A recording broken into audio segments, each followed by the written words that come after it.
Praise the lord. దేవునికే మహిమ కలుగును గాక. ఈరోజు దేవుని వాగ్దానము కీర్తనల గ్రంథము 37వ అధ్యాయము 5వ వచనం.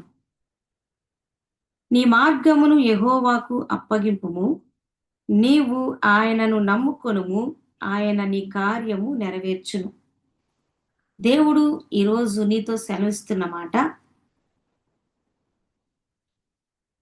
నీ మార్గమును నాకు అప్పగింపుము, నీవు నన్ను నమ్ముకో, నీ కార్యములన్నీ నేను నెరవేరుస్తాను అని. నీవు ఎంతో కాలంగా ఎదురు చూస్తున్న కార్యాలన్నీ దేవుడు నీ జీవితంలో నెరవేరుస్తానని మాట్లాడుతున్నారు.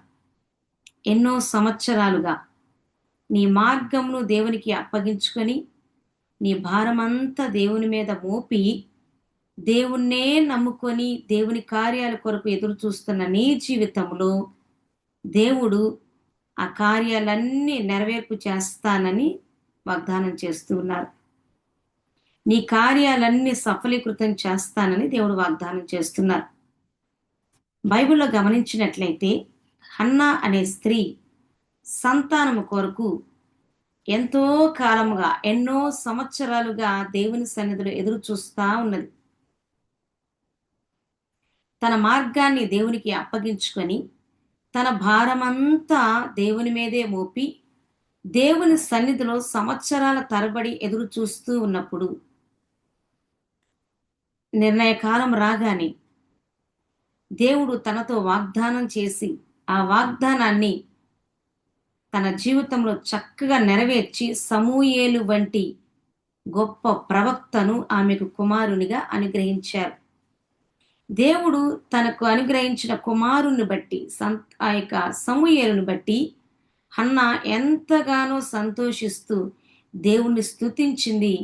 అది ఆ సమూయేలు మొదటి గ్రంథము 2వ అధ్యాయం ప్రారంభం చూస్తే మనకి అర్థమవుతుంది. అలాగే అబ్రహాము శారాలు కూడా సంతానము కొరకు దేవుడు చేసిన వాగ్దానము నెరవేర్చబడేటువంటి వరకు కూడా దాదాపు 25 సంవత్సరాల పాటు దేవుని సన్నిధిలో ఎదురు చూస్తా ఉన్నారు. తమ మార్గాన్ని దేవునికి అప్పగించుకొని తమ భారమంతా దేవుని మీద మోపి దేవుని సన్నిధిలో ఆ కార్యము నెరవేర్చబడేటంత వరకు కూడా ఓపికగా ఎదురు చూస్తూ ఉన్నప్పుడు, ఆయననే నమ్ముకొని ఎదురు చూస్తూ ఉన్నప్పుడు, ఆ వాగ్దానమునే నమ్ముకొని ఎదురు చూస్తూ ఉన్నప్పుడు సరిగ్గా నిర్ణయ కాలము రాగానే దేవుడు వారికి ఇస్సాకు వంటి చక్కని కుమారుణ్ణి అనుగ్రహించి వారి నోటి నిండా నవ్వు కలుగ చేశారు. అలాగే దేవుని భక్తులందరూ వారి మార్గాలను దేవునికి అప్పగించుకొని వారి కలిగి ఉన్న భారమంతా దేవుని మీద మోపి దేవుణ్ణే నమ్ముకొని దేవుడు చేసిన వాగ్దానాలనే నమ్ముకొని వారు ఓపికతో ఎదురు చూసినప్పుడు దేవుడు వారితో వాగ్దానం చేసిన వాటన్నింటినీ వారి జీవితంలో నిర్ణయకాలం రాగానే నెరవేర్చి వారి నోటి నిండా నవ్వు కలిగి చేశారు. ఈ మాటలు వింటున్న నీవు కూడా ఎంతో కాలముగా ఎదురు చూస్తున్నావు. దైవ కార్యాల కొరకు, కార్యాల నెరవేర్పు కొరకు, కార్యాలు సఫలమవడం కొరకు ఎంతో కాలంగా ఎదురు చూస్తున్నావు. ఓపికతో కనిపెడుతూ ఉన్నావు. అయితే ఈ రోజున నీవు ఎదురు చూస్తున్నటువంటి కార్యములన్నీ నీ జీవితంలో దేవుడు సఫలీకృతం చేసి నోటి నిండా నవ్వు కలిగ చేయబోతున్నారు. నీవు ఉద్యోగం కొరకు ఎదురు చూస్తా ఉన్నావా? సంతానం కొరకు ఎదురు చూస్తా ఉన్నావా? వివాహము కొరకు ఎదురు చూస్తా ఉన్నావా? పరిచర్య విస్తరణ కొరకు ఎదురు చూస్తా ఉన్నావా?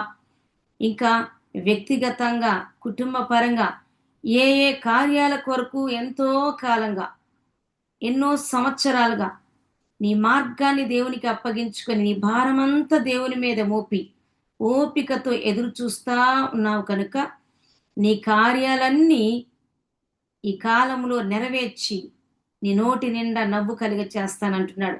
ఇది నీకు నిర్ణయకాలము గనక దేవుడు నీ కార్యాలను నెరవేర్చడము నీవు చూస్తావు. అనుభవపూర్వకముగా దేవుని సాక్షిగా నీవు ఉంటావు అని దేవుడు ఈ రోజున నీతో వాగ్దానం చేస్తున్నారు. ఈరోజు దేవుని యొక్క కార్యము నీ జీవితంలో నువ్వు చూచుదువుగాక యేసు నామములో. దేవుని యొక్క కృప మీకు తోడై ఉండునుగాక. ఆమేన్.